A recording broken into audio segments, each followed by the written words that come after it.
Good afternoon, everyone, and thank you for coming out on short notice today. Sorry for keeping you waiting. I'm joined today by the President of the Conservative Party of British Columbia, Asia Este. Always have to worry about getting that name right. As well as the Acting President for the BC United Party, Ryan Bruce. Thank you. As well, of course, the leader of BC United, Kevin Falcon. At this time, I'd like to turn the podium over to Kevin to make some comments. Thank you, John, and thank you all for joining me. Politics, for me, has always been about doing what is best in the interests of British Columbians. I've spent my entire adult life fighting not only the NDP and their brand of left-wing socialism, but also fighting to unite the centre-right. I did that in the 90s when we were trying to bring together the Provincial Reform Party and the BC Conservative Party at the time to coalesce together under the BC Liberal Party. And now as a BC United Party, again, the name is about trying to unite people.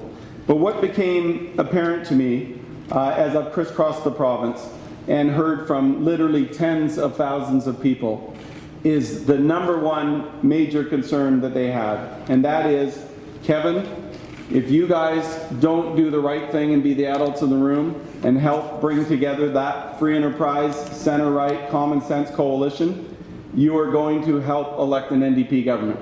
And all of you that know me know that there is nothing more important to me, my children and your children and grandchildren, that we not give the NDP one more day in power than they absolutely have to have.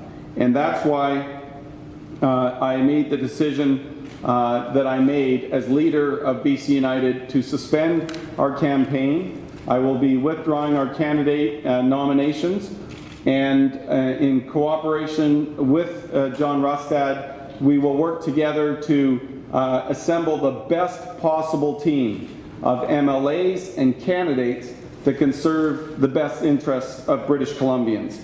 That is not a decision that gets made today. I know there's all kinds of speculation about different names. We're not going to be going into all that because we still are going to have individual conversations with all of those folks. It is a process that will take some weeks, there's no doubt.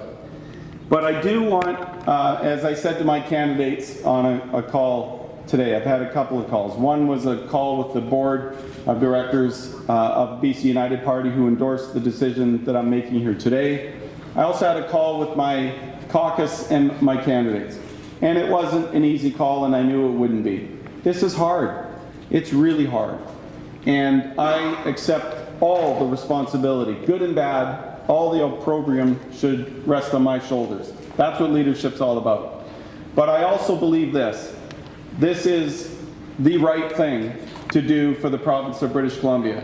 This is the right thing to do for that next generation of British Columbians that want to grow up in a province like we grew up in, where hope and optimism were not the exception, but the rule. And that's why I've made the decision that I made today. I also want to say to John and I met for many, many hours. I know these things happen quickly. That's just the nature of it. Already word and rumors getting out, that's just the nature of our business.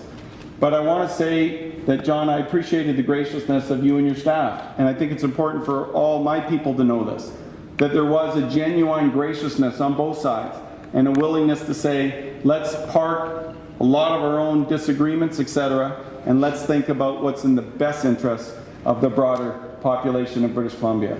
And so I want to thank all of my exceptional staff, many of whom will be feeling extremely disappointed today. And I know why they'll be feeling extremely disappointed. But I want them all to know, whether staff, whether caucus colleagues, whether candidates, whether supporters, I want them all to know that I have a line of sight into a whole range of areas that impact what kind of campaign we can run. And I can look them all in the eye and say to them, this is the right thing for us as a party, and it's the right thing for British Columbians. And with that, I thank you. Turn it over to John.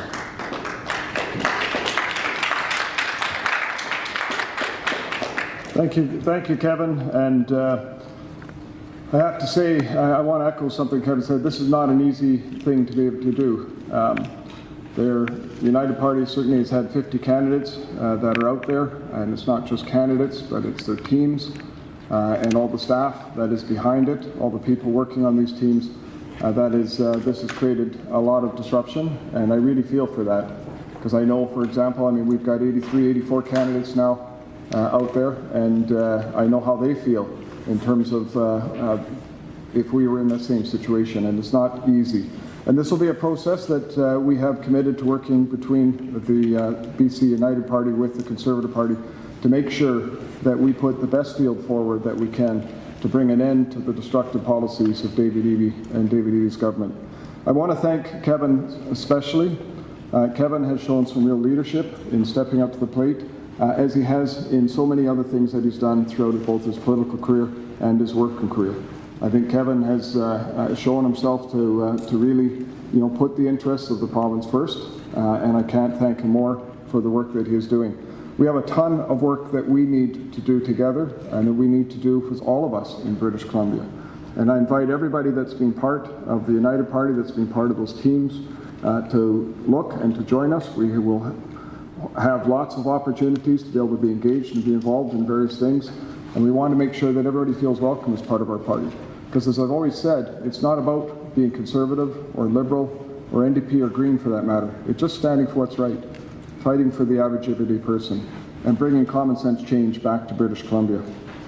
There are so many things that have been raised around the province with what David Eby is doing in this province, and I won't bother boring you with all the details here at the moment, but what I can say is when I travel around the province, people are saying enough is enough. They want change. They want to see a positive future. When 1 in 3 British Columbians are thinking about leaving this province, when 1 in 2 youth are thinking about leaving this province, that says something very strongly about the despair that this province is realizing under an NDP government. And that's why, quite frankly, I'm so thrilled and pleased that we're able to bring this together, even though I know it's very tough on a lot of people. But by doing this, we are going to have the best opportunity possible to bring an end to these radical policies, to the destruction that's happening in British Columbia, and to make sure that people can be positive about building a good future. So with that, I'd like to take any questions. Kevin and I would both like to take any questions. Once again, Kevin, thank you very much. Thank you. Appreciate it. Kevin, it's John Rustad from Global News.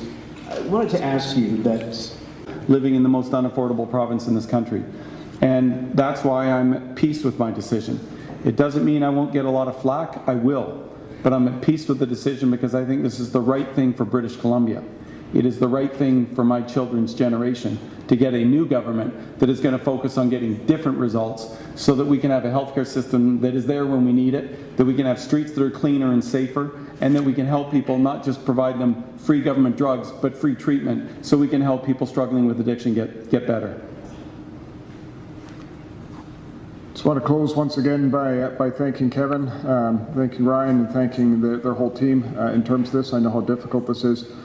British Columbia used to be a place where people would come to build a future.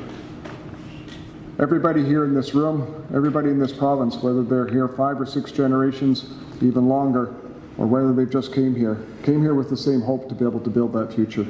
Came with the same hope to be able to build what they wanted for themselves, but more importantly, what they wanted for the kids, for the grandkids. You heard that in what Kevin has just said in terms of his children. And that dream and that opportunity of British Columbia has been lost. And we're in a situation today where 1 in 2 youth are looking at leaving this province. And that to me is a tragedy. That's our future. That is what British Columbia's future should be. And they shouldn't be leaving this province. Instead, they should be looking at this province with hope and optimism about a province that they can build a future, that they can buy a home, that they can raise a family, that they can be proud of to be called British Columbians. That's what we want to restore. Just that common sense change for all of British Columbia. Thank you everyone for coming today.